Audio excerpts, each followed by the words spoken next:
parece, vamos a conversar ahora con la arquitecta Angélica Arias Benavides, encargada del Ministerio de Cultura y Patrimonio.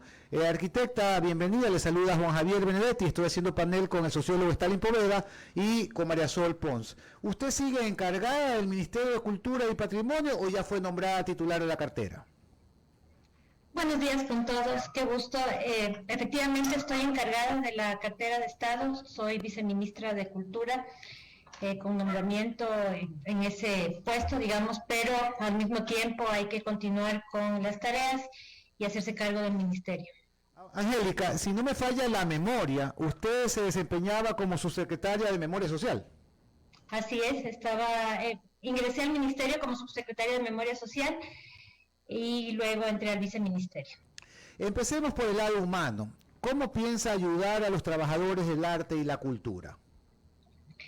Bueno, el golpe para el sector de la cultura y de los 3 meses que tenemos nosotros estudiados y con datos, me refiero a marzo, abril y mayo, respecto al tema de la pandemia, estamos hablando de un dato de $80 millones de afectación al sector cultura, a los trabajadores de la cultura. Y si bien en los siguientes meses, cuando empezaron a salir ya los protocolos para reapertura de algunos espacios culturales, se empezó a ver ya una mejoría muy lenta, pero ya una mejoría del sector, hay varias tareas que hay que seguir cumpliendo para acompañar a los trabajadores. Quiero decir en primer lugar que justamente el IFSI está sacando varias líneas de fomento, ahora tiene 7 en camino, para apoyar justamente a los trabajadores, tanto a los artistas con algunas de las líneas, pero también hemos sacado en conjunto, digamos, apoyándonos con el Instituto Nacional de Patrimonio Cultural también, 2 líneas específicas para trabajadores relacionados con el patrimonio cultural, me refiero específicamente a los artesanos y a los trabajadores del patrimonio agroalimentario. Entonces, esa es una de nuestras líneas. Por otro lado, también está trabajándose en un tema de incentivos tributarios para que las empresas privadas puedan recibir algunos incentivos si es que contratan artistas o gestores culturales ecuatorianos. Así que creo que esas 2 son las principales en reactivación, pero además estamos continuando, como sabemos, con tanto el Festival de Loja, en el cual hemos invertido todos los recursos que tenía el Ministerio para esta tarea en artistas ecuatorianos, todas las obras que son extranjeras, las hemos logrado coordinar con embajadas extranjeras para que no se nos cobre, y al mismo tiempo la Feria Internacional del Libro, en donde hemos hecho una alianza muy interesante con las editoriales ecuatorianas también para poner en valor y para ayudar a este otro sector. Señora ministra, asumo que buena parte de sus esfuerzos también se enfocarán en reactivar los museos y bibliotecas. Bueno, los museos y las bibliotecas y los archivos históricos, que son justamente los repositorios de la memoria social, ya están en camino a abrir. Muchos de nuestros museos ya han abierto, entonces estamos contentos porque justamente en estas áreas hemos tenido muy buena acogida. Si bien durante la pandemia tuvimos que hacer o reinventarnos, abrir algunos espacios virtuales que la gente disfrutaba bastante, inclusive internacionales, ahora que hemos abierto, yo me atrevería a decir la mitad de nuestros repositorios, la gente está llegando, parece que les hacía falta efectivamente esta cercanía con esta parte de la cultura y estamos contentos con los números. Ciudad Alfaro creo que ha sido la que más visitantes ha tenido, pero el MUNA también, Guayaquil también está teniendo, el Presley Norton, muchos visitantes, así que seguimos avanzando, pero poco a poco por las medidas de bioseguridad. Stalin Poveda con nosotros. La saludamos, buenos días, señora ministra de Cultura y Patrimonio. Quiero un poco ubicarme en el concepto de patrimonio cultural. Esto es un proceso y una construcción social que tiene muchos antagonismos, identidades, y que al mismo tiempo genera temas de contradicciones respecto a un proyecto de identidad nacional que debemos tener alrededor del patrimonio cultural. La pregunta es, desde el Ministerio, ¿cómo se han definido políticas para generar una agenda mínima o un proyecto mínimo de identidad nacional? Porque más allá de los estímulos que usted pueda dar a los valores artesanales, que pueden ser también un aspecto fundamental de la identidad, es necesario que en antropología social, como se plantea, tengamos también una identidad nacional de conjunto, de proceso histórico. ¿Cómo está planteado? Bueno, sí, efectivamente, esa es una tarea difícil y que siempre está en debate sobre la mesa. Digamos que las visiones más antiguas del patrimonio hablan justamente de un solo patrimonio, un patrimonio compartido. Yo trabajo años ya más en la línea de ir reconociendo los diferentes patrimonios, encontrar las similitudes entre esos patrimonios y así ir formando esta identidad nacional. En nuestro caso, la identidad nacional se conforma de todas estas partes y no de una sola historia ya definida, ¿no? Entonces, efectivamente, mi línea de trabajo en patrimonio es trabajar desde abajo, desde el territorio, reconocer participativamente los distintos patrimonios y estos valores y legados de las comunidades. Aunque nosotros no lo creemos, a veces hay muchas similitudes, muchas sinergias entre los patrimonios y es así que se debe ir construyendo, como repito, desde abajo hacia arriba. Justamente hablando de ese tema, hay un área muy importante en nuestro país que ha estado relegada desde el sector cultural, que es el área amazónica. Son las 6 provincias que se encuentran en la Amazonía y en este momento, el jueves de hecho, viajo para Archidona, en donde queremos tomar este territorio, trabajar desde allá también y ir reconociendo estos otros patrimonios. No tenemos una sola historia. Recordemos que la historia también como proceso antropológico se va alimentando y construyendo con distintas voces. Muchas de esas han sido invisibilizadas durante mucho tiempo.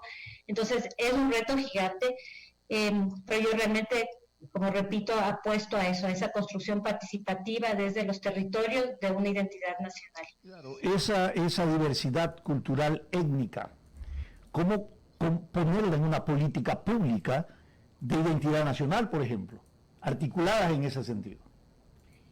Hablando del área de la Amazonía específicamente. Sí, específicamente. Sí. Bueno, efectivamente allá hay muchísima riqueza. Mucha de esa, además es una riqueza y es un legado que continúa vivo. Nosotros sabemos en temas de conocimientos ancestrales principalmente. Entonces hay que trabajar desde varios aspectos. Uno muy importante son los medios de vida que están ya en el plan amazónico. Eso me parece que es una buena base que requiere ser trabajada como repito, con las comunidades para reconocer estos valores culturales. Estoy segura, recordemos además que nuestra diversidad cultural también es muy móvil. Entonces nosotros tenemos un poquito de aquí, un poquito de allá, estamos muy mezclados en el Ecuador, entonces basta con raspar un poquito en la superficie y encontramos esas similitudes. Estoy segura que con la Amazonía va a suceder lo mismo, pero por otro lado es importante reconocer desde allá, desde la Amazonía mismo, esta riqueza cultural, patrimonial, estos legados que no se han reconocido, no se han levantado, no se han inventariado, mucho menos se han puesto en valor. Ministra, buenos días. María Sol Pons le saluda. En el tema cultural, vivimos, digamos, un cambio en la dinámica general, ¿no? En la vida post-COVID o durante el COVID, porque el COVID todavía no termina de desaparecer, pero a su vez en tiempos modernos los contenidos tienen que ser adaptados de una manera distinta para mantener siendo atractivos, es decir, enganchar a los jóvenes a la lectura, y no solamente los jóvenes, porque siempre hablamos de los jóvenes como que solo son los jóvenes los que existen, pero existen también los adultos mayores, la gente que tiene que culturizarse, la literatura ecuatoriana. Personalmente yo escribo novelas, yo me engancho mucho con ese tema de cómo, y la pregunta va hacia el Ministerio de Cultura, cómo hacer para dar mayor ruido a campañas por parte del Ministerio, por parte del gobierno, por parte del Estado, pero no hablando desde la manera tradicional cultural, sino despertar la curiosidad del consumidor de cultura, o sea, volver a la ciudadanía una consumidora constante de cultura, de interés. Es verdad, los pueblos amazónicos son muy interesantes, pero también hay muchísimos aspectos de la sierra, de la costa, de la región insular, que pueden ser incorporados en una dinámica más moderna de cultura para hacerlo más atractivo. ¿Cómo hacer eso, ministra? Sí, bueno, esta baja en el interés de la población, de los ciudadanos en cultura, es algo sistemático que ha venido dándose desde hace desde hace muchos años. Y es un reto. Yo siempre digo que desde el sector cultura hay que también hacer un mea culpa de por qué no estamos enganchando con los públicos. No es solo que de un día al otro dejaron de tener interés y ellos son los culpables, entre comillas, de esto, sino más bien desde el sector cultural algo hemos hecho también sistemáticamente que no han logrado enganchar y hacer este vínculo con los públicos. Nosotros este año estamos haciendo 2 tareas que me parecen muy importantes. La primera es una encuesta de hábitos lectores y de hábitos de consumo culturales a nivel nacional. Lo estamos haciendo a través de nuestro sistema de información de la cultura. Importantísimo para saber justamente por qué no hay ese enganche, qué es lo que está faltando. Por otro lado, además estamos haciendo un estudio de públicos de los repositorios de la memoria social, me refiero a los de museos, bibliotecas y archivos históricos, para también entender qué está pasando por ese lado.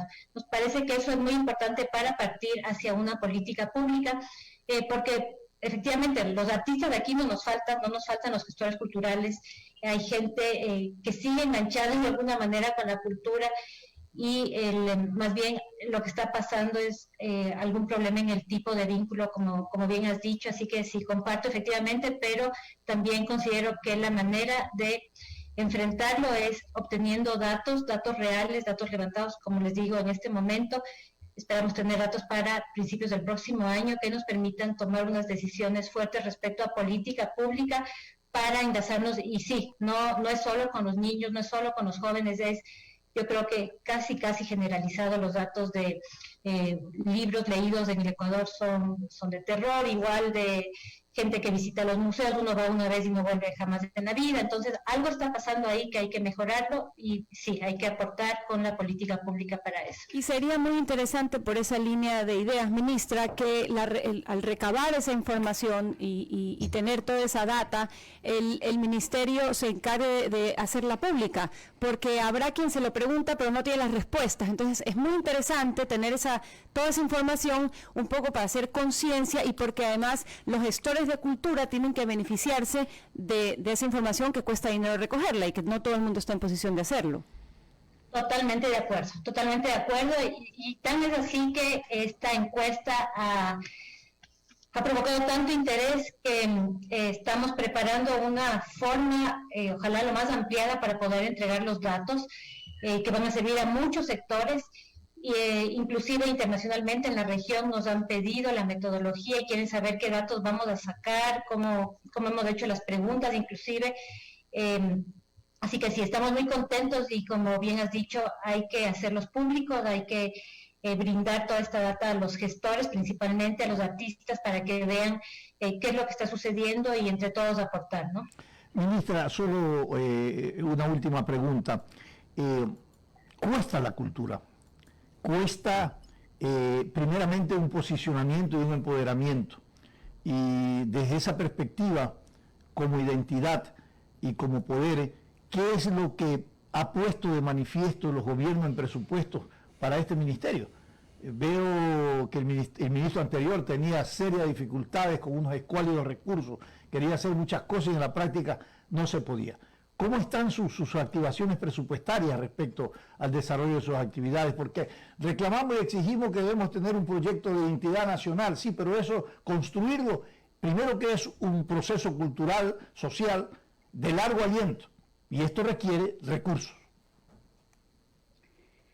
Sí, bueno, la política pública en la cultura se debería haber levantado desde hace mucho tiempo. Sabemos también que el ente estatal relacionado con cultura ha ido cambiando, ha sido también en muchos momentos politizado, ha sido compleja el área de la cultura, Y por esto creo que se ha ido acrecentando esta deuda que se tiene con los gestores culturales, con los artistas, con la sociedad en cuanto a los derechos culturales. Entonces sí, se necesita, sí, la parte económica es muy importante, pero yo creo que más que eso se debe crear institucionalidad en la cultura. Lo que se ve es esa falta de procesos establecidos. Hay cosas que deberían seguir caminando, sea quien sea que esté a la cabeza. Por ejemplo, los procesos de levantamiento de patrimonio, de salvaguardia, de mantenimiento y de puesta en valor de los repositorios de la memoria social, el apoyo para las áreas creativas, eso siempre debería caminar y la cabeza tiene que darle un rumbo al ministerio, pero no puede ser que, a mí me acaba de pasar, yo soy del sector patrimonio, y toda la gente de las artes creativas pensó que yo ya no iba a trabajar en artes creativas porque yo vengo del patrimonio. Eso no puede suceder así. Esto es una institución estatal que tiene que tener políticas para todo el sector. Entonces, esa institucionalidad falta.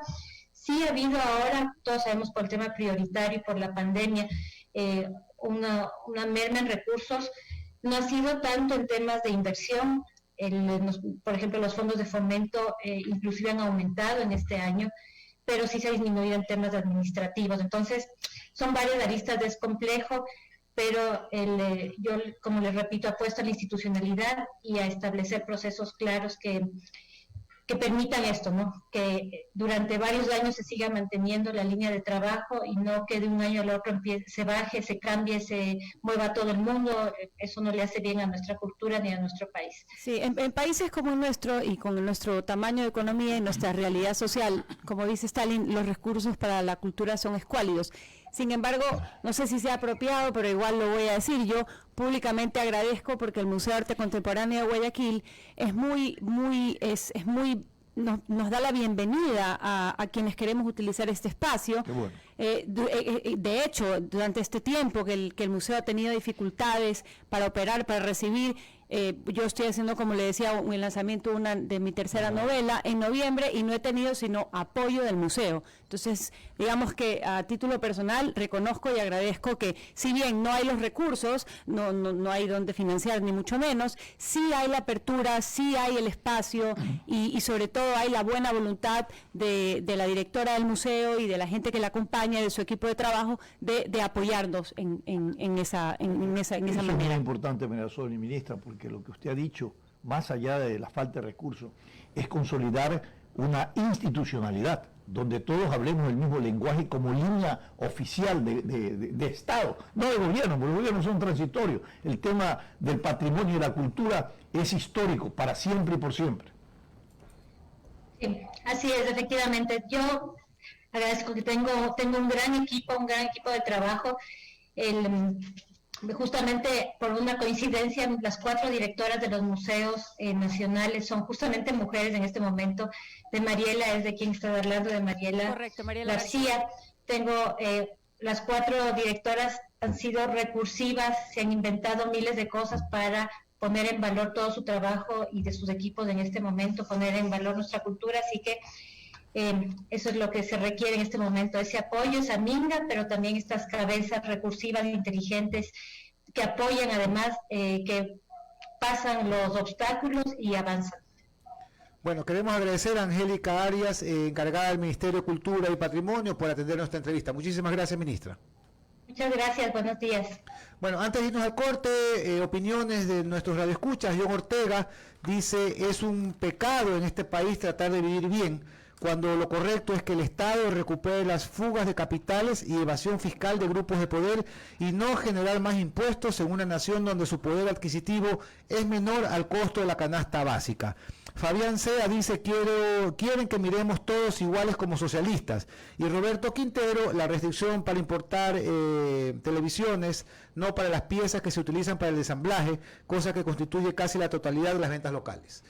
El primer comentario es de quién me dijiste. John Ortega. John Ortega. Conozco el interés de John Ortega de un aporte ciudadano en presentación de propuestas y programas y proyectos para recuperar dineros por evasión, que a decir de él, cuando fue presentado a las autoridades competentes en una época, habría para recuperar y crear de alguna manera la sustitución de los déficits que teníamos en esa época, que con eso se podía resolver el problema de los déficits, porque la evasión y la corrupción realmente son uno de los problemas más grandes por donde se escapa el dinero de todos los Y lo peor, la corrupción disfrazada en un discurso de justicia social. Eso sí es impresentable. Debería ser una novela política respecto a eso. Está muy bien. Me parece muy bien hasta el título. Bueno, un corte.